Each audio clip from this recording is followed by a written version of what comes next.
My wife calls me a useless leech who doesn't even clean the house. Stephen boasted during the company-sponsored barbecue he worked for.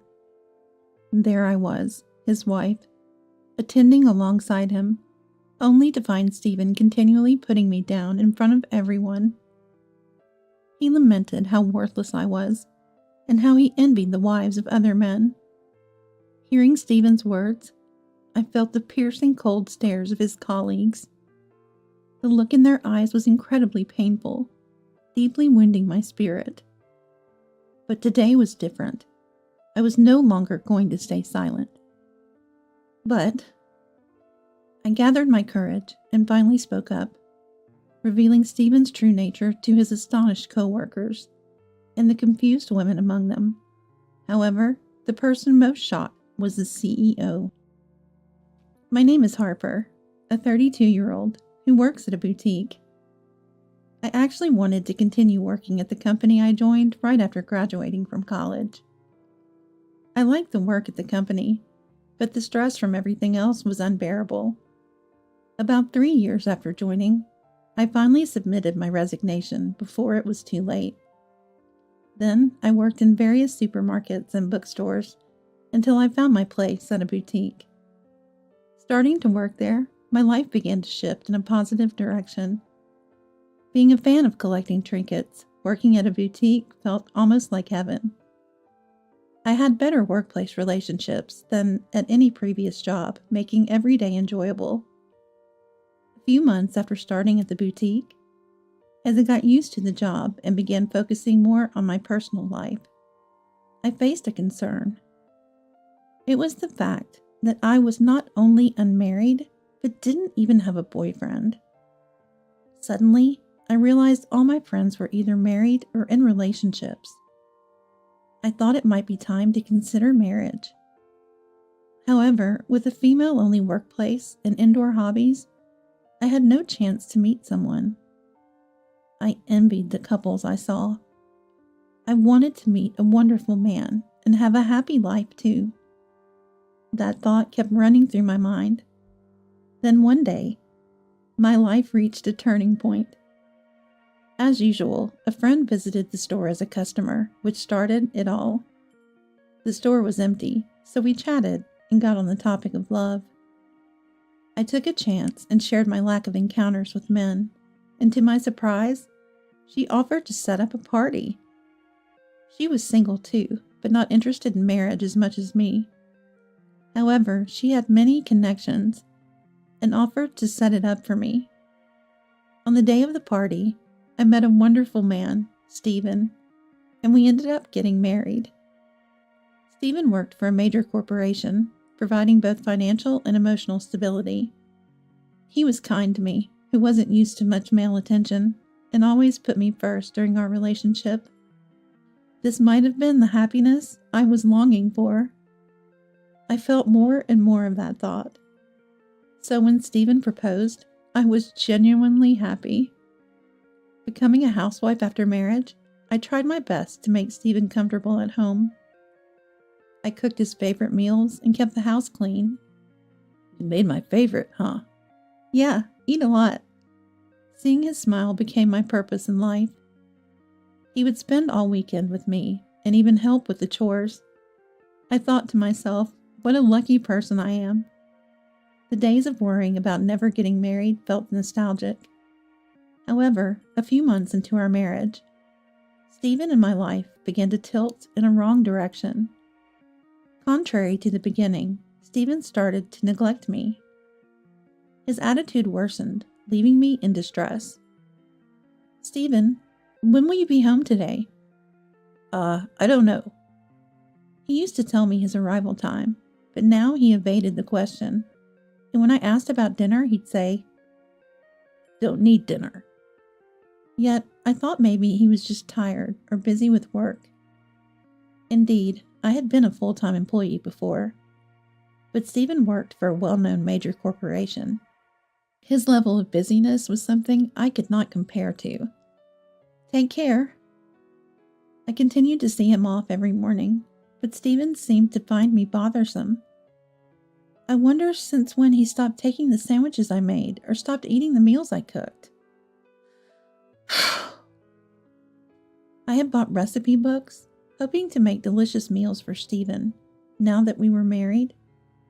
But now, just seeing them makes me sad. When will we ever spend time together again? The more I worried, the more I felt concerned. Yet no matter how much I fretted, Stephen's behavior wouldn't change. If anything, I felt his treatment of me getting worse. Seeing our shoes slightly out of line at the entrance, he'd snap. "Can't you even keep the shoes tidy?" The rare times he ate my cooking, he'd say, "How can you serve such terrible food? I doubt your sanity. I'd rather eat sandwiches from the grocery store every day than your awful cooking." That's so cruel. I was shocked to be directly called out on my cooking. He used to enjoy my meals, asking for seconds. He said my cooking was the best. Were all those words lies? The more I thought about it, the more I doubted everything about Stephen's behavior until now. Then one day, Stephen surprisingly initiated a conversation. "Hey." "What's up?" Stephen was talking to me, which alone made me happy. "In a week, we're having dinner with my mom and dad at a fancy restaurant, so dress appropriately." "Am I included too?" "Yeah, that's what I'm saying." I hadn't seen my in-laws in a long time. Not since we had a wedding ceremony, and only met them when we announced our marriage. I couldn't believe we were going to dine with my in-laws. They're very kind people, just like Stephen used to be. I started paying more attention to my skincare and hair care, even buying a dress that would suit the restaurant perfectly. I was all set. I looked forward to meeting my in-laws. But the in-laws I met were not the ones I remembered. They were blatantly displeased when talking to me only. Why? After hearing from my mother-in-law, the reason was clear. "Harper, I hear you've been lazing around at home without doing any housework." "What?" "Yeah, apparently, despite wanting to be a housewife, you neither cook nor clean. I had no idea you were that kind of person." There must be some misunderstanding. No, it's more like Stephen has been feeding them lies about me. No, that's not true at all. No. What are you talking about? You're just lazing around, not cleaning." How could he come to such a conclusion? I just couldn't understand. "I'm a housewife too, you know. I worked hard on household chores for my hard-working dad. And you're saying you don't appreciate Stephen." "No, I haven't been doing any of that." "Hey, quiet down. Keep it down." I tried to deny it, but Stephen stopped me. I could only talk about my side to the in-laws. Probably Stephen had fed them lies about me. Feeling betrayed made me sad. In the end, my words never reached the in-laws. Despite being a housewife, I'm seen as not doing any housework. Maybe to someone who doesn't know any better, I might seem like a woman who married a high-income man for his money. Just the thought scared me. On our way back from dining with the in-laws, I asked Stephen about his intention behind spreading false information. "Hey, why did you tell lies? I've been trying hard with the cleaning and everything. What are you dissatisfied with?" However, Stephen didn't respond to my words. "Hey, are you listening?" "Shut up." He dismissed my words with a single phrase, and silence fell between us again. How could I clear up the misunderstanding with the in-laws? And why did Stephen change? If something I did upset him, I wish he'd tell me. Or if it's something else, I want some explanation. I continued to feel anxious about Stephen, who wouldn't share anything with me. Stephen's treatment of me got even worse afterward. He complained about the occasional meals I prepared, and made a fuss if he found a single hair, claiming I hadn't cleaned. If I ever tried to lie down on the couch, he'd scold me for being lazy. His returns home became noticeably later, and it became normal for him to come home in the morning.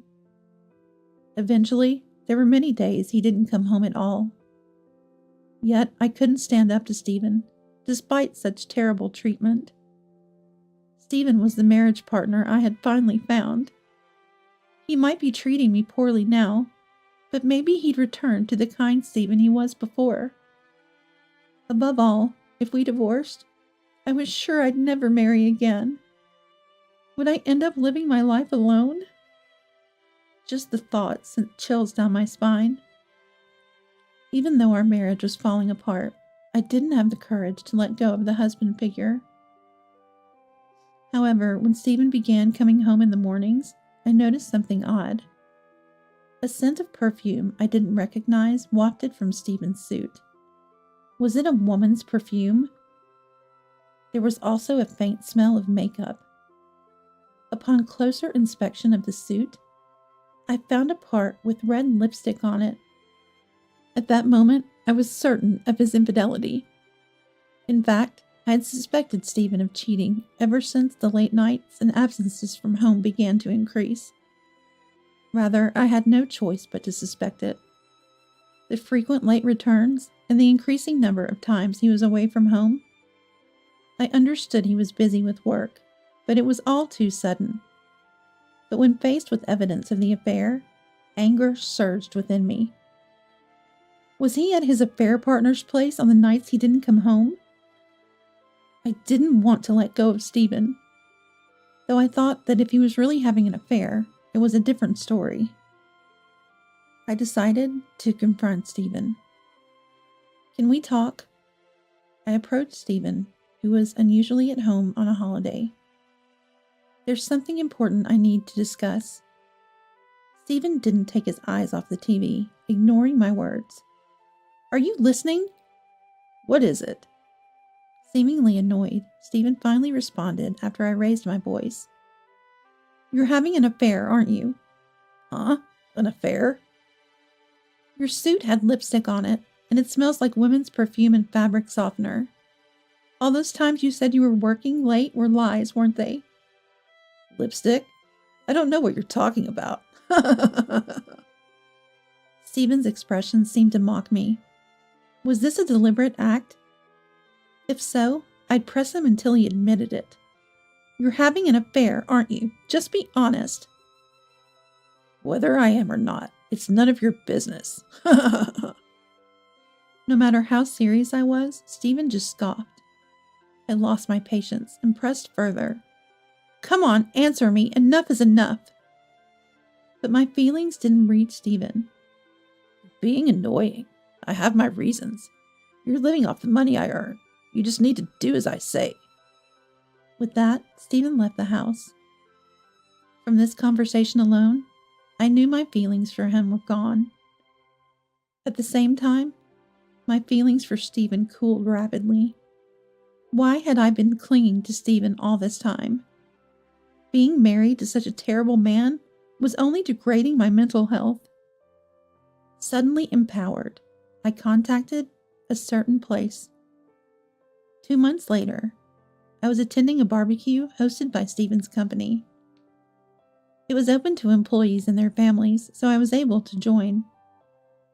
Stephen seemed reluctant, but since other employees were bringing their families, he had no choice but to invite me.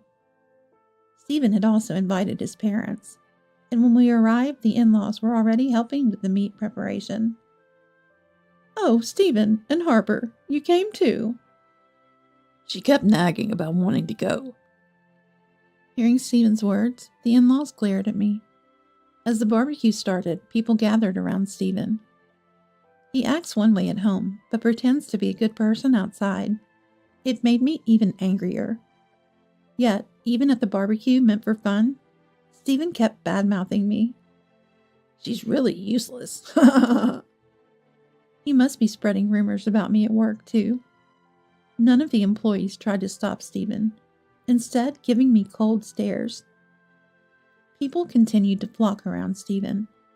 Apparently, the president was among them, too. Stephen, is that your wife? The one from the rumors? Well, Ah, Stephen, you're having a tough time, huh? Despite my presence, the president made derogatory remarks about me. My wife is a parasite that doesn't even clean. Stephen didn't deny the president's words and added more false statements. Normally, I would just stay silent, but today was different. Excuse me, our house is always clean. Aren't you the one always slacking off on your rounds and staying at your lover's place, the president's daughter? What? The employees and the in-laws were in an uproar, and the president was surprised. What are you talking about? Ignoring Stephen's panic, I spread out photos and documents on a nearby table. Seeing this, Stephen became even more flustered. Naturally, the photos I laid out were undeniable evidence of Stephen's affair. 2 months after our fight, I hired a detective to gather evidence of Stephen's infidelity. I was determined to catch him in the act. Unable to handle it alone, and after much deliberation, I decided to hire a detective. After the contract was signed, it didn't take a week before various pieces of evidence were presented to me. Photos of Stephen walking arm in arm with a woman I didn't know. Photos of him entering a hotel with that woman. Pictures of him going into what seemed to be a luxurious high-rise mansion, presumably the woman's home. There was more than enough evidence to present. Moreover, according to the detective's findings, this woman was the daughter of the president of the company where Stephen worked. She was, in essence, the president's daughter. I wasn't sure how they met, but Stephen was frequently visiting her home and appeared to be very intimate, suggesting it wasn't a recent acquaintance. Impossible. Even though I was shocked to see the lipstick on his suit, seeing my husband intimately involved with an unknown woman was even more shocking. We can investigate more, but the pattern of behavior is the same, so I doubt anything more will come out. Is that so? Thank you. With that, I decided to stop the investigation. There was only one thing left for me to do: divorce. How could I stay with such a man any longer? All that was left in me was anger. By the time the investigation was over, I had already been invited to the barbecue. Knowing Stephen, he probably spoke ill of me at work too, so I decided to expose his affair at the barbecue. I was unsure if it would work, and didn't even know what Stephen had been saying about me at work. But everything went exactly as I had hoped. Hey, Harper, why do you have this? I mean, how could I be with the president's daughter? Oh, what? You're still trying to dodge the situation even now? With solid evidence and the identity of the other party known? Mr. President, this woman in the photos is your daughter, right? May I confirm that with you? I handed the photos to the president. The president, hesitantly checking, murmured softly, That's my daughter, no mistake. Hey, Stephen, how did you meet my daughter? Well, answer me. The atmosphere at the barbecue, which had been enjoyable until my revelation, changed abruptly. Stephen was desperately trying to dodge the question as usual. No. Can't answer, can you? Possibly overwhelmed by the president's authority, Stephen began to explain how he met the president's daughter. Apparently, they met in the company's parking lot. He happened to see the president's daughter, who had some business at the company, and struck up a conversation. The president's daughter knew of Stephen, who was known as an elite within the company, and was aware that he was married. Still, she was thrilled when he approached her, and ended up following him, as she later told. However, the president's daughter did not break off her relationship with Stephen. At this point, regardless of her being the president's daughter, I decided to pursue compensation without holding back. I'm sorry, Mr. President. You were at fault, too, for following his lead. But this wouldn't have happened if you hadn't approached her in the first place. We'll discuss the details and your excuses on your next workday. Come to my office first thing in the morning. How could this... Seeing that talking to the president was futile, Stephen turned to plead with me. Come on, Harper, forgive me, okay? What's going to happen to my job now? Huh? What are you saying? Remember what you've done to me until now? After all that, how can you ask for forgiveness? That's spreading false information to the company and your parents, proudly saying your wife is incapable? Mother-in-law gasped in shock at my words. Hey, Harper, was everything Stephen said a lie? What did he tell you? Just like he said before, that you barely do any housework and just lays around all day. That's a lie. I did clean and cook. It was Stephen who always complained and refused everything.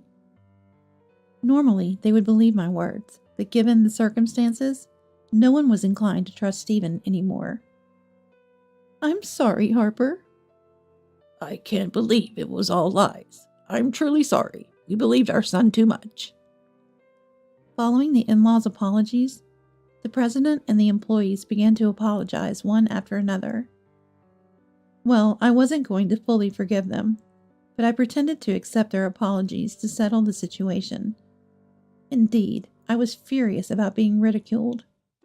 But Stephen was the one who created this whole situation. My anger was directed solely at him.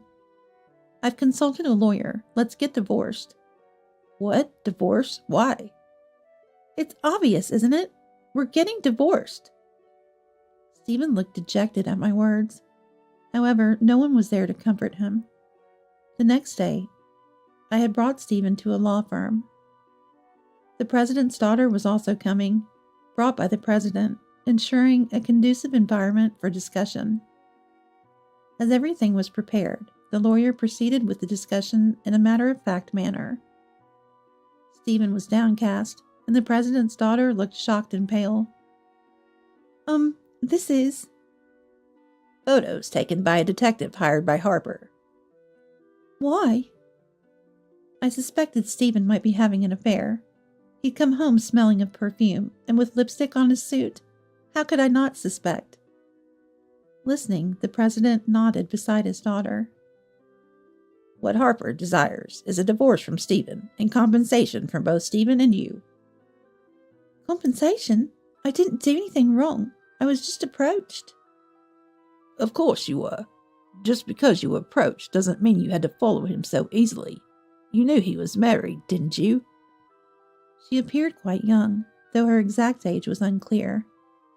She seemed unable or unwilling to admit any wrongdoing, frowning in discomfort. Divorce and demanding compensation? That's just...